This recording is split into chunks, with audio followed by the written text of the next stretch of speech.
দুর্বল হতেন তাহলে তো মক্কা ছেড়ে যেতেনই না। চলে যাচ্ছেন বাধ্য হয়ে, আবার আল্লাহ পাক বলছেন মক্কায় আনবো।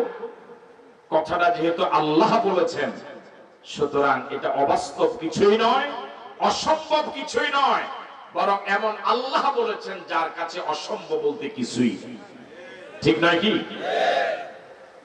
এই সূরাতে আল্লাহ রাব্বুল আলামিন চরম অসহায় যারা পৃথিবীতে ছিলেন, এক সময় চরম দুর্বল যারা ছিলেন, তাদেরকে সময়ের ব্যবধানে আল্লাহ পাক যে সবল করেছেন, এক সময় যারা চরম পরাজিত ছিলেন, সময়ের ব্যবধানে মালিক যে তাদেরকে আবার সবল করেছেন, বিজয়ী করেছেন, বিজয়ের মালা গলায় পরিধান করিয়েছেন, ফুলের মালা দিয়েছেন। এরকম কয়েকটা ইতিহাস সূরার শুরুতে আল্লাহ রাব্বুল আলামিন রাসূলকে বলে উদাহরণ দিয়ে সান্ত্বনা দিচ্ছেন, নবী হে, আমি যে আপনাকে কথা দিয়েছি আবার মক্কায় ফিরিয়ে আনবো, মাজলুমদেরকে আবার সবল করার ইতিহাস এটাই পৃথিবীতে প্রথম নয়, বরং পৃথিবীতে এরকম বহু ইতিহাস আছে যে মাজলুমদেরকে ধ্বংস করার জন্য জালেমেরা সর্বাত্মক চেষ্টা করেছিল।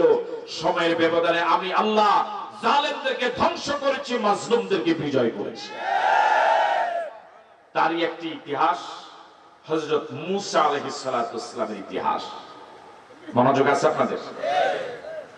আল্লাহ রাব্বুল আলামিন রাসূলকে ওই উদাহরণটা দিয়ে রাসূলের মনোবলকে চাঙ্গা করছেন যে মূসাকে দুনিয়াতে আসার আগেই ফেরাউন সরকার মূসাকে দুনিয়াতে আসতে দিবে না, আইন করেছিল রাষ্ট্রীয়ভাবে।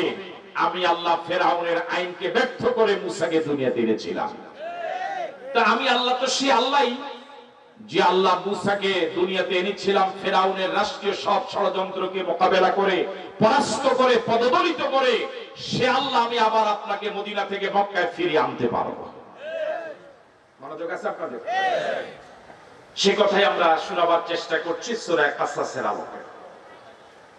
আল্লাহ রাব্বুল আলামিন বলেন, وَأَوْحَيْنَا إِلَى أُمِّ مُوسَى أَنْ أَرْضِعِيهِ فَإِذَا خِفْتِ عَلَيْهِ فَأَلْقِيهِ فِي الْيَمِّ। ফিরআউন সরকার আইন করেছিল মূসাকে দুনিয়াতে আসতে দিবে না। একমাত্র মূসা পৃথিবীর এরকম মাজলুম যাকে দুনিয়াতে আসার আগেই তাকে দুনিয়াতে আসতে না দেওয়ার জন্য আইন করা হয়েছিল রাষ্ট্রীয়ভাবে, আসতে দেওয়া হবে না। আল্লাহ রাব্বুল আলামিন তৎকালীন জালেমদের সব আইনকে পরাস্ত করে মূসাকে দুনিয়াতে আনলেন। আল্লাহু আকবার বলবেন। হযরত মূসা আলাইহিস সালাতু ওয়াস সালাম দুনিয়াতে এখন আসার পরে তার মা বড্ড হয়রান, পেরেশান হয়ে গেলেন। একজন মহিলা হওয়ারই তো কথা, একদিকে গোটা রাষ্ট্র, আরেকদিকে একটা অসহায় পরিবার।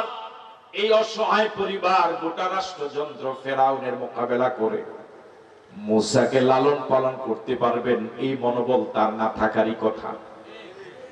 চরম অসহায় অবস্থা পড়ে গেলেন মূসার মা। হযরত মূসা আলাইহিস সালাতু ওয়াস সালামের মা বড্ড হয়রান হয়ে গেলেন, পেরেশান হয়ে গেলেন, দুশ্চিন্তাগ্রস্ত হয়ে গেলেন। ঠিক এমন সময় আল্লাহ রাব্বুল আলামিন মূসা আলাইহিস সালাতু ওয়াস সালামের আম্মার কাছে ওহী পাঠালেন, প্রত্যাদেশ পাঠালেন।